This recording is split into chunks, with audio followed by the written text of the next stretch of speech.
Your time in Thavner has certainly been eventful. In my opinion, carrying out Vitra's request and assaulting the Tower of Zot should be our highest priority. I agree. While I still have questions concerning the Forum and their grand undertaking, we have all but exhausted our avenues of investigation. Simply pressing them any harder on the subject will almost certainly result in our expulsion. Therefore, I suggest we explore the ethereal sea connection by way of a letter to Master Matoya, then make our way to Thavner.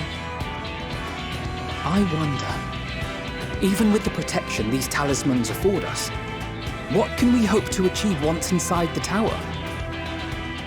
According to Orenvold and Fodola's report, they were unable to free the Emolja. Worse, their attempts triggered the tower's defenses, which led to a summoning of Luna Afrit. What does it tell us that the Spires even have such defenses? Simply pulling a prisoner from the wall is fatal. Thus the direct approach is doomed to failure from the outset. Any further measures to dissuade such actions seem unnecessary. Unless, of course, there is a way to free the prisoners without killing them. Then it stands to reason that any intruders will be met with overwhelming force. The towers appeared throughout the world in but the twinkling of an eye. 'Twas by magical means these structures were raised, I surmise. A spire thus conjured must needs be maintained, and I suspect an arcane catalyst, some manner of core, doth lie hidden within. Destroy the core, and the tower ceaseth to be, thus liberating the captives without harm. So we can hope, and I would prefer to enter the tower with a working theory than with no plan at all. Assuming Ishtola's reasoning is correct, the chances of the defenses remaining dormant are small to none. Any primals will have to be dealt with, and defeating one will likely only lead to the summoning of another. Our every victory will only compound the prisoner's suffering. May we not then divide our forces? Those proficient in healing will focus on sustaining the captives. That duty can be covered by Urianger, Kryl, Yostola, and myself. The remaining Scions will proceed with the search for the core. Admittedly, this strategy puts both parties at greater risk, but it should bolster our chances of saving the Arcosodra by a considerable margin.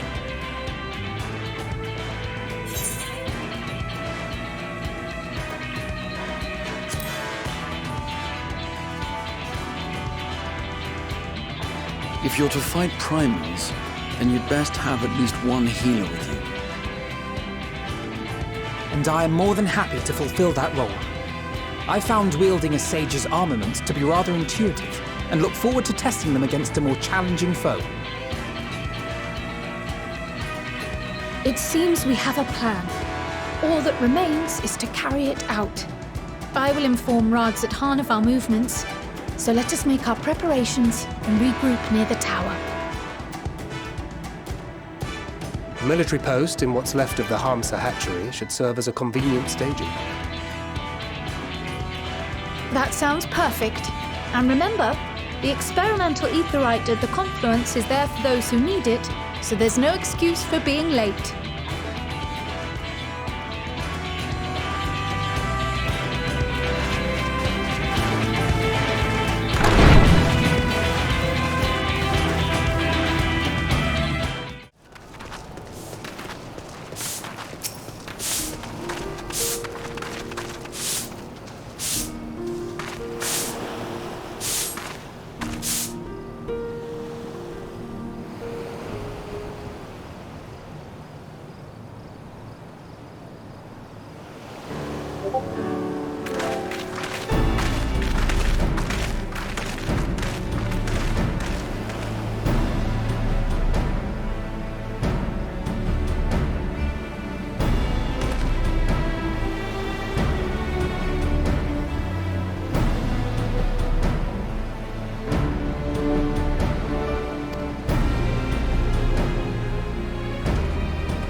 everyone all right?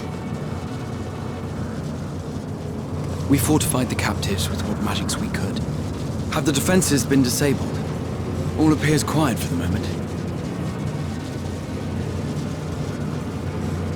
The lower floors were disturbing enough, but this place feels wrong. The ether is heavy and thick, like wading through a quagmire.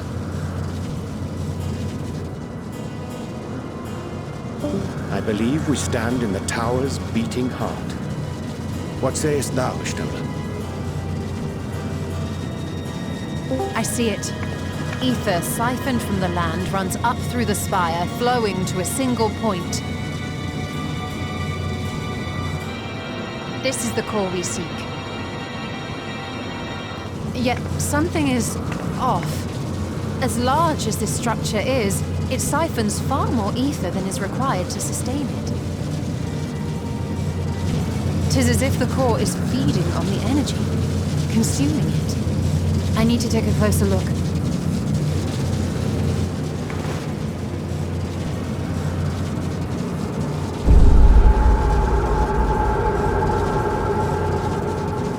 Curious. There is something there embedded inside the core.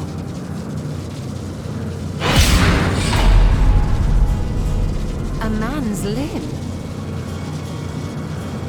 This is what we came to destroy? Yes, if you would be so kind.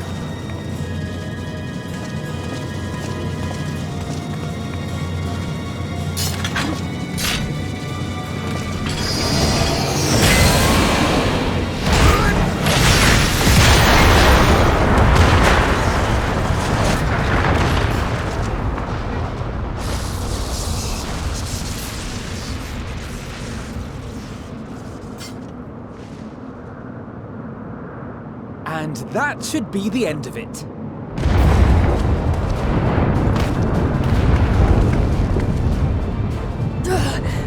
What now? My theory that the tower might come crashing down following the core's destruction doth appear to be correct. Bully for you! And how are we supposed to survive the fall?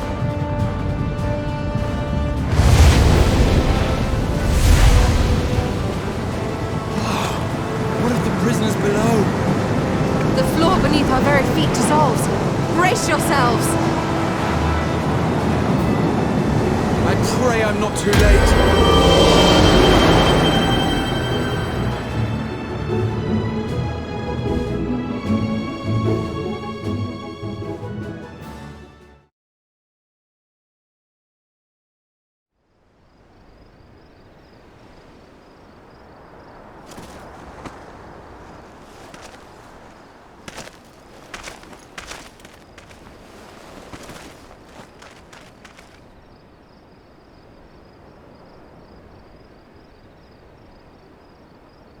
Oh, what happened?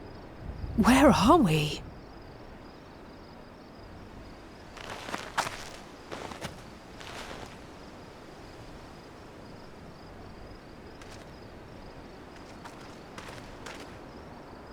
By my reckoning, we're still on the island where the tower stood. But 'tis as if it never existed. Hardly a scratch. But how?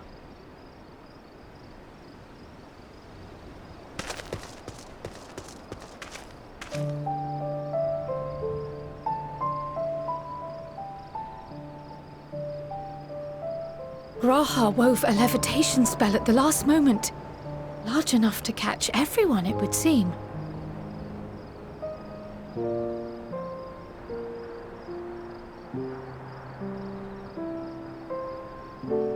That explains the lack of obvious injuries.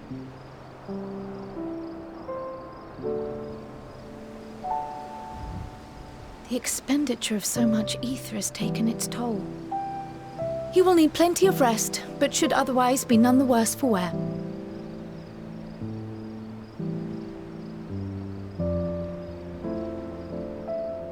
Then the immediate problem is what to do with our new friends here. They'll be much changed for their time in the tower, even if their bodies are intact. I doubt we could say the same for their minds.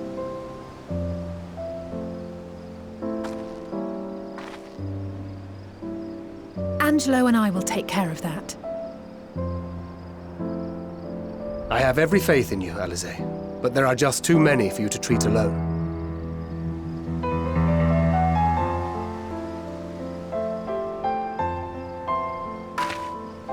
We'll send at once to Eorzea for more Porxies, and call on the local mages to lend a hand. Hail, Scions! We were watching the tower when it simply disappeared. What happened here? The threat is banished, and thy people delivered. They are, however, in need of treatment, and we of a secure locale and helping hands to assist us in its provision.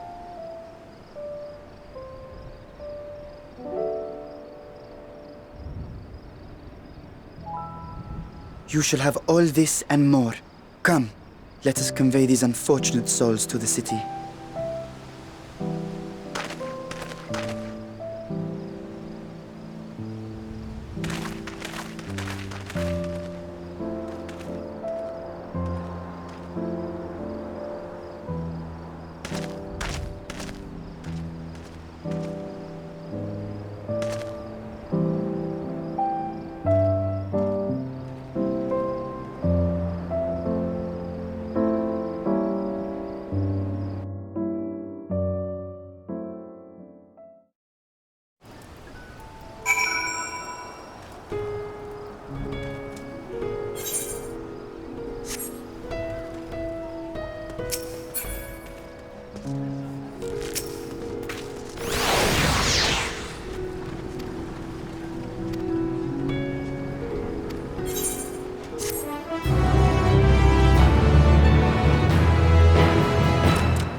Are we the last to arrive? I hope we've not kept you waiting. Not at all. Your comrade is feeling better, I trust. Much better, thank you. Harness remedies are certainly potent, in more ways than one. One becomes accustomed to the taste, although I hope you never have cause to do so. Pray, take your ease.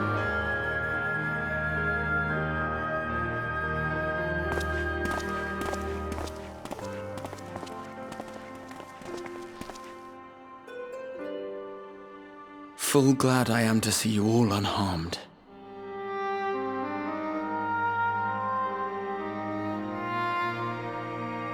Valiant scions, for your heroism, you have my boundless gratitude. You cast down that dire tower and set free its hapless captives. You cleanse their souls of its corrupting influence. No words of thanks will suffice. In place of platitudes, I offer a bounty of warding scales. Pray accept your due reward, along with the goodwill of Radzathan. Alchemists throughout the land were put to work in the forging of your talismans. The finished ones have been collected, and now await you at the High Crucible of Alchemia. Present this letter when you are ready to take them into your possession.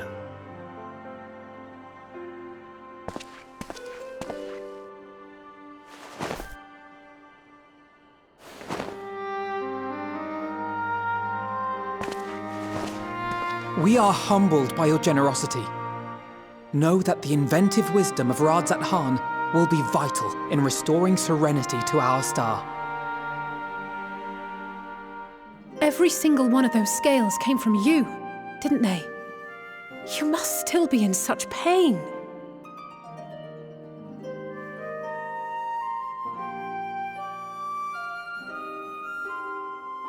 'Tis of no moment, a mere annoyance compared to the dreadful suffering inflicted upon this land and its people.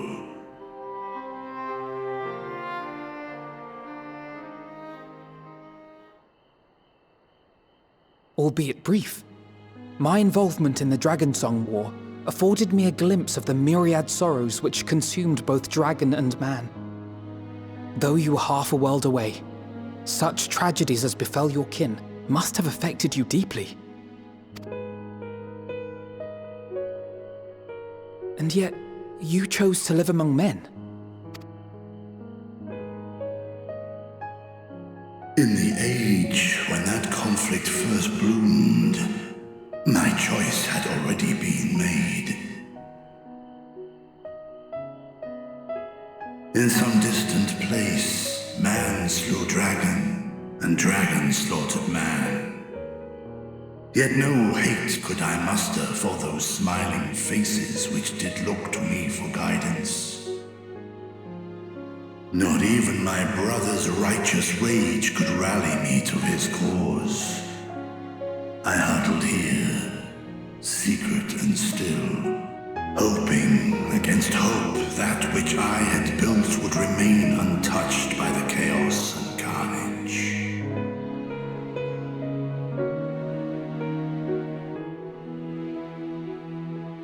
'Twould seem we share the same desire for peace, great Vritra. To that end, I wonder if we might trouble you with another question. The Telophoroi are intent on recreating the final days, an apocalyptic event which we know to predate the sundering of the star. As the longest lived among us, know you aught of this terrible cataclysm?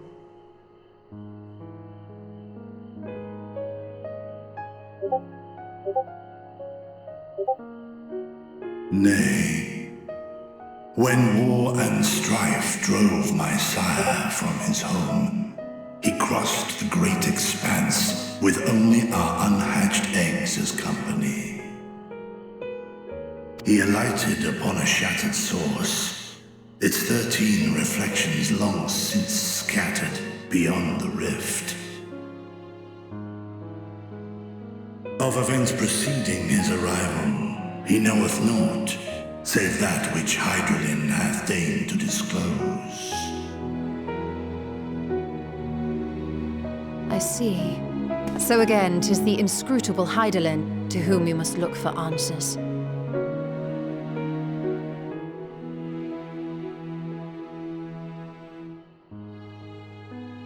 Seek you to divine the will of this star? If so, I have a tale which may afford you some small comfort.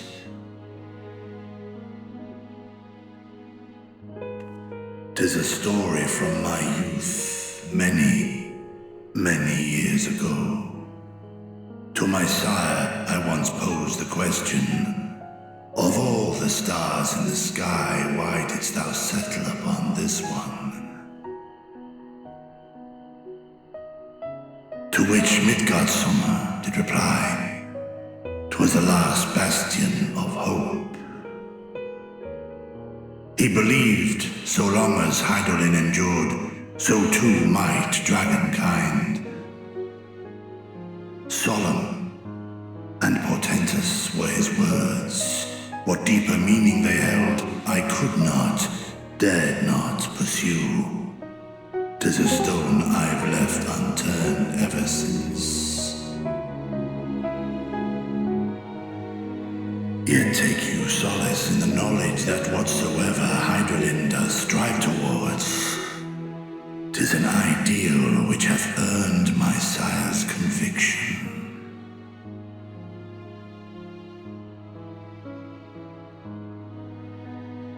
Thank you, Vritra. You've given us warm reassurance in a world gripped by cold uncertainty.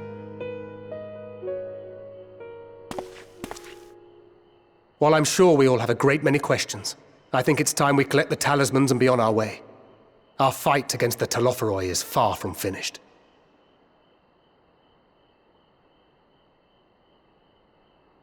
We must take our leave, but please do inform us if we can provide any further assistance.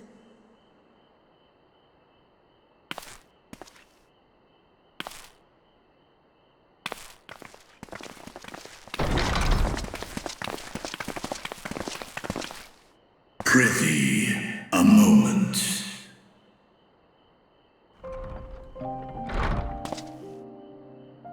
There is one whom my sire hath judged worthy of honor and respect.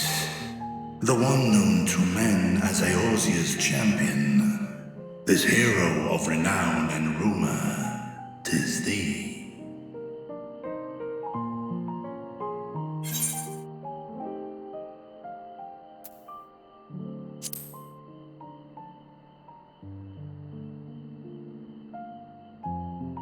I know of his clash with Omega, and the long slumber which was his price.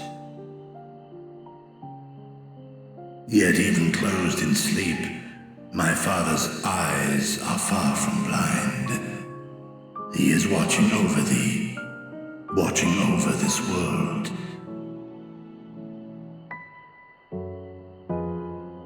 'Twas a revelation most pleasing that thou, a child of man, had gained amidst Godsummer's trust. But alongside mine elation runneth a rivulet of dread. For upon thy life's reel wind too many threads of fate, power, weal enmeshed with woe. Amidst this tangled knot thou shalt know no rest. 'Tis an endless confluence of forces, a struggle without surcease. More terrible still is the attrition wrought upon thy companions, as they are swept up in the storm of thine existence.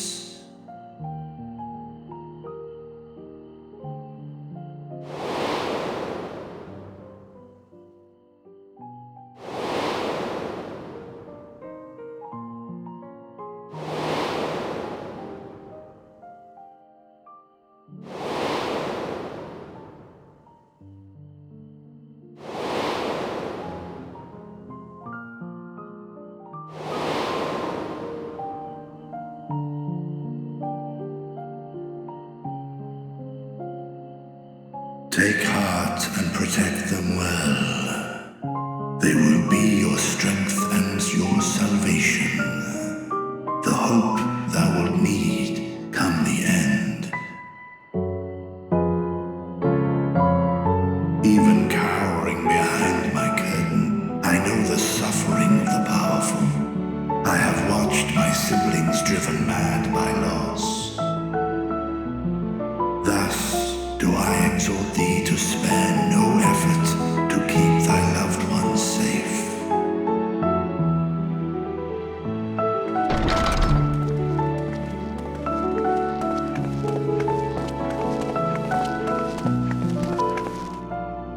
Apologies. We hadn't meant to interrupt. It's just that we do have a history of suddenly collapsing, and when you didn't follow us out... 'Tis I who must apologize. I have detained your champion overlong with idle chatter. Go. At war's end, I pray I welcome thee back into my hall, where together with thy joyful comrades, you may toast your triumph.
These are the talismans we were promised. Yes, and I made a quick count. There are far more than we could have hoped for. Enough to outfit an entire company of soldiers, in fact. Considering the involved process, that they were able to manufacture so many in such a short span of time is nothing short of a miracle. Once we have distributed them to our allies in Eorzea and the Far East, we'll have a fighting chance to bring down the other spires, just as we did with the Tower of Zot. Or we could use them to invade Garlemald proper, and strike directly at the Telophoroid's base of operations.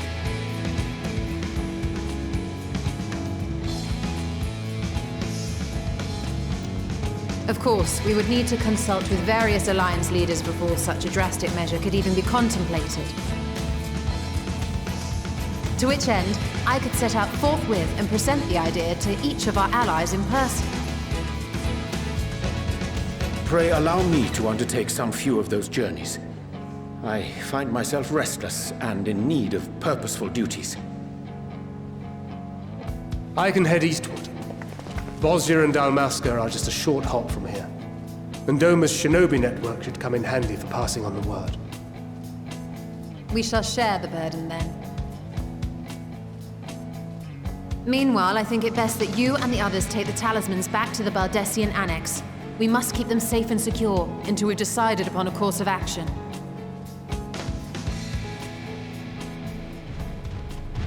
Please, I must speak with you.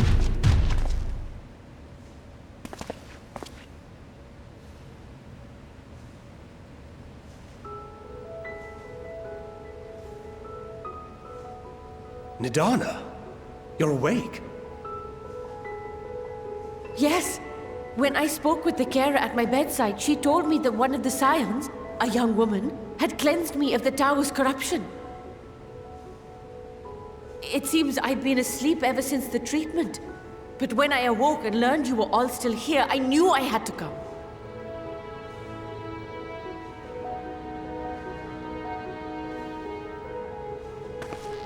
As you said, Nidana was captured only recently. Such a brief exposure is swiftly cured, so I tended to her before we gathered at Megaduta. And I am truly grateful that you did. I cannot thank you enough. All of you, for everything you've done. Destroying the tower, rescuing our people. You've saved Thavnair from an awful fate.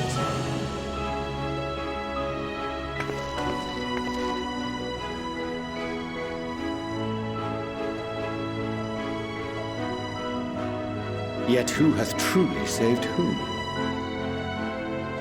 Due in no small part to thine inspirational courage, the alchemists were successful in reproducing warding scales of proven efficacy.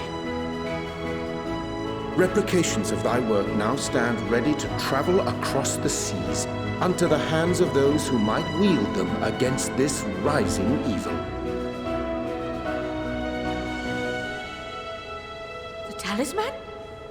Is this true?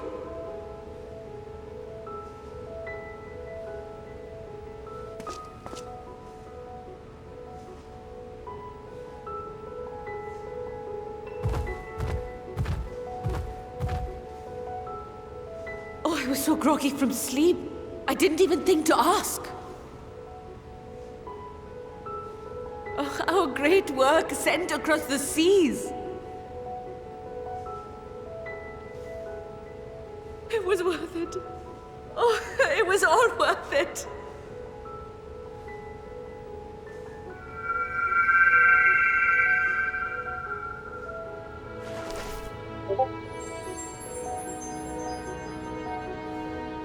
at that!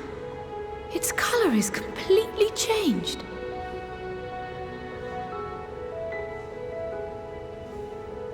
What do you have there?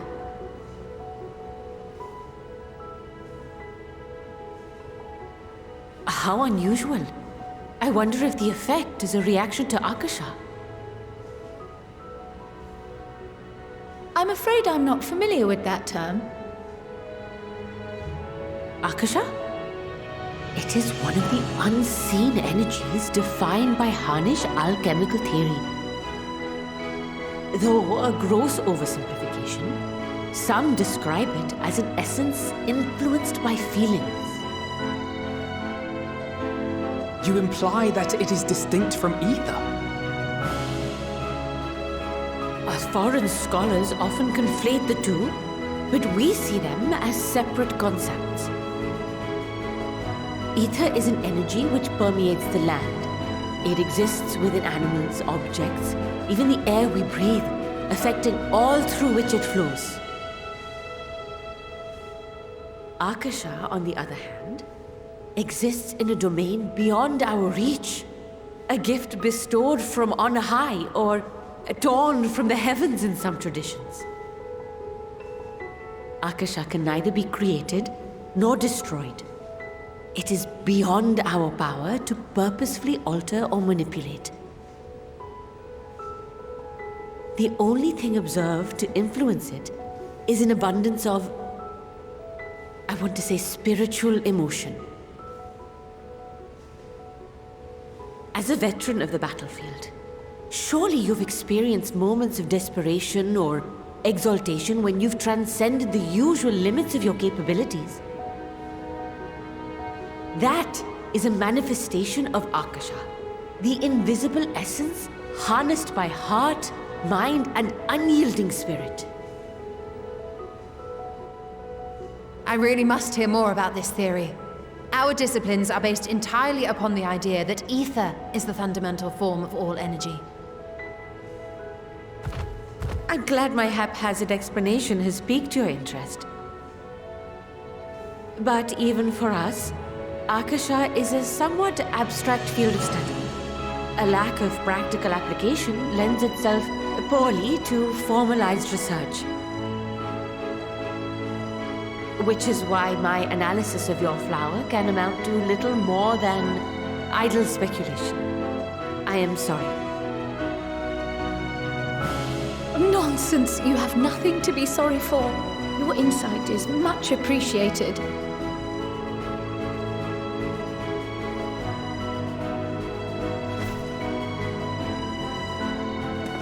Shall we depart for Charlian then? I will see to it that the talismans arrive at the Annex. And we will be in touch once our talks are concluded. I suggest you rest while you can. From here onward, sleep is bound to be in short supply.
Take heart and protect them well.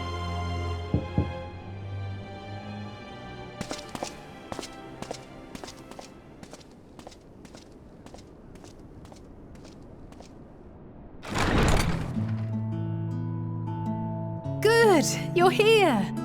You haven't eaten yet, have you? We've bought quite a spread if you're interested. Only the finest dining from the last stand.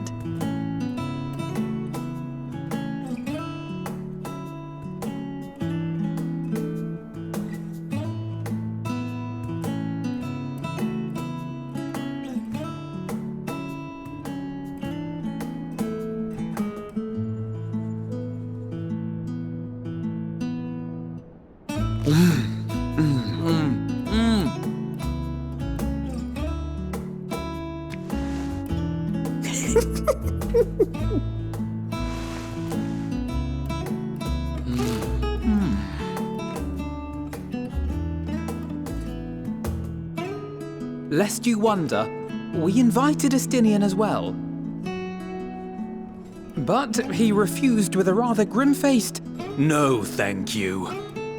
I suspect Charlian cuisine is not to his liking. Oh, I don't know about that. Perhaps our lone wolf just needed some time apart. What? To perfect his brooding stare? Next time, I'll drag him out by the ear, sit him down in front of a Charlian feast, and see that he eats every last bite. An excellent idea. Of all people, warriors must take proper meals and rest if they are to maintain a healthy constitution. Poor Estinian, beset on all sides.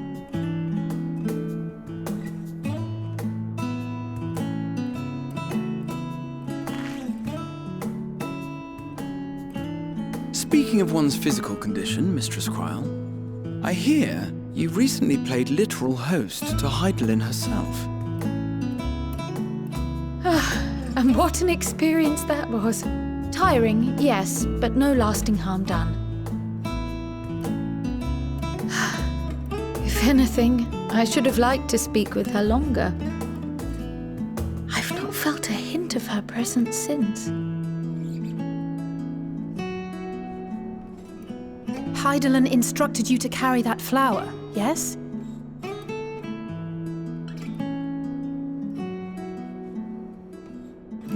Twill be your guide, test and proof of your conviction. And then something about seeking joy in darkness, was it? Come to think of it, isn't that what happened with Nidana back in Radzat-Han? The flower did seem to radiate a joyful glow, as if reflecting the elation we all felt, the relief of a people with renewed hope. Indeed, and in turn, I felt buoyed by that radiance. 'Twas akin to spotting a beacon and knowing we were on the right path. I know we've not yet triumphed over the Telophoroi, or learned the full breadth of the Forum's plans. But even within the midst of our struggles, we find small moments of joy to sustain us. Rare and hard-won perhaps, but it is this pursuit of happiness that gives us the strength to carry on day after day.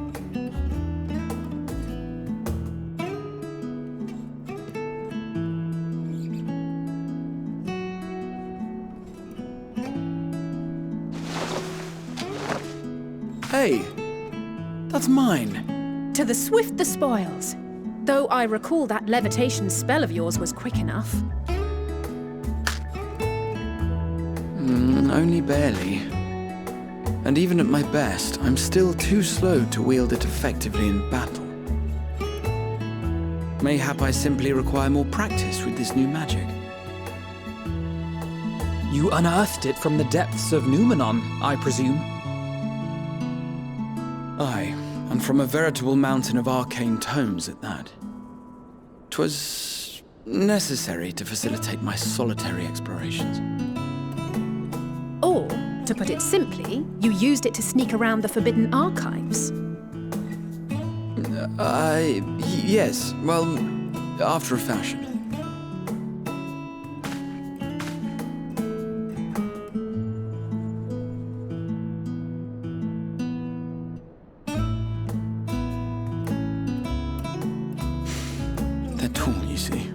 The shelves, they're too tall for me. And I could hardly move the library's platforms without attracting attention now, could I?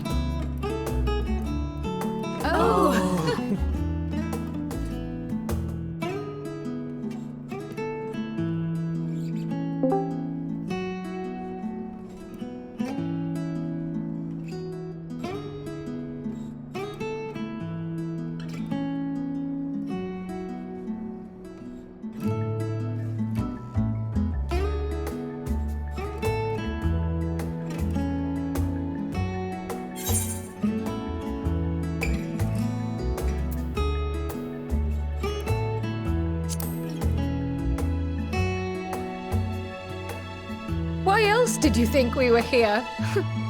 Surrender to thy fate, O champion.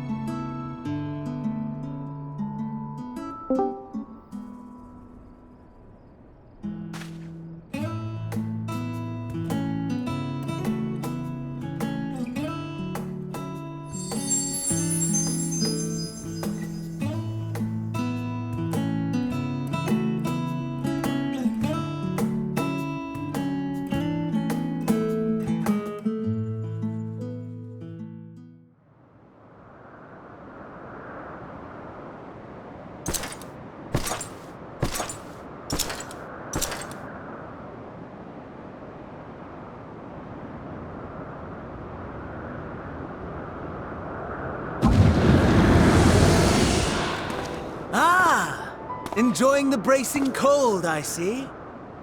Do you not own a warm coat or a cloak?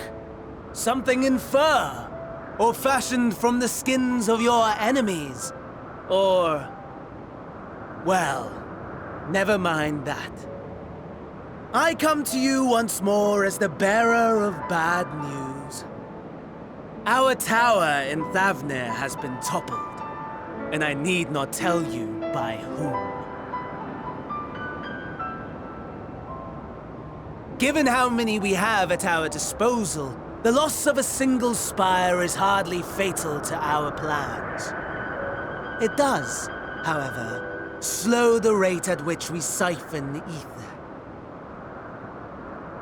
If they continue to preoccupy themselves with the towers, then all will be well. But should our foe prove bold enough to strike at us here, then the timing becomes questionable.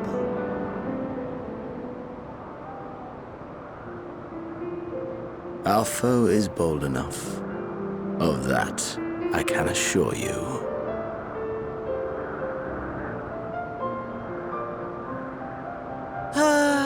Yes, very well then. I suppose I must prepare a proper welcome. Honestly, talk of your nemesis is the only thing you seem to enjoy. Does nothing else spark your interest?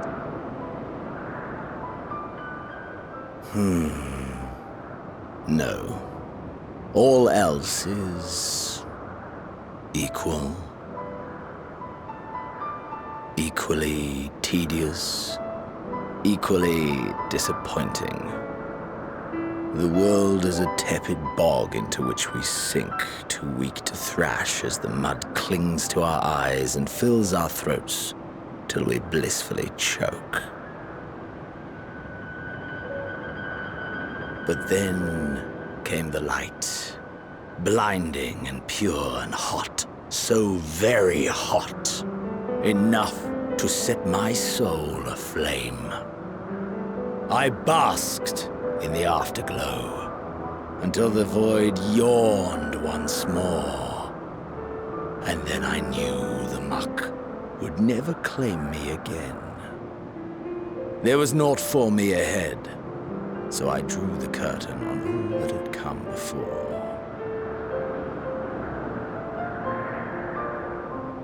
Burn, burn, let the whole star burn.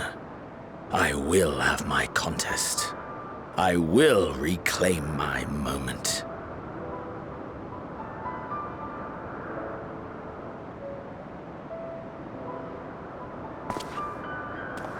How wonderful. that the emptiness of death has not dissuaded you from committing your life to its pursuit once more. I don't know whether to envy you or pity you.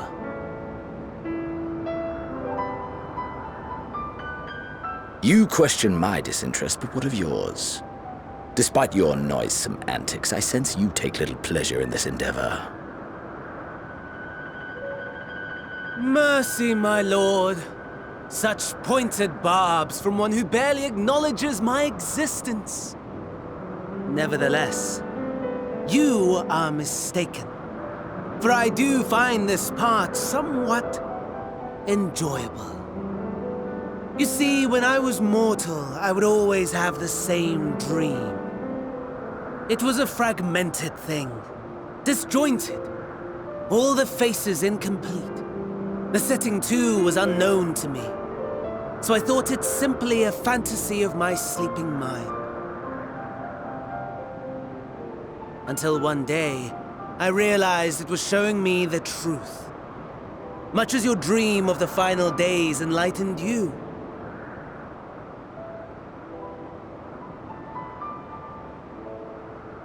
And soon, very soon, the rest of the world will see the truth of my dream, too. Yes, I think that is something we can both enjoy.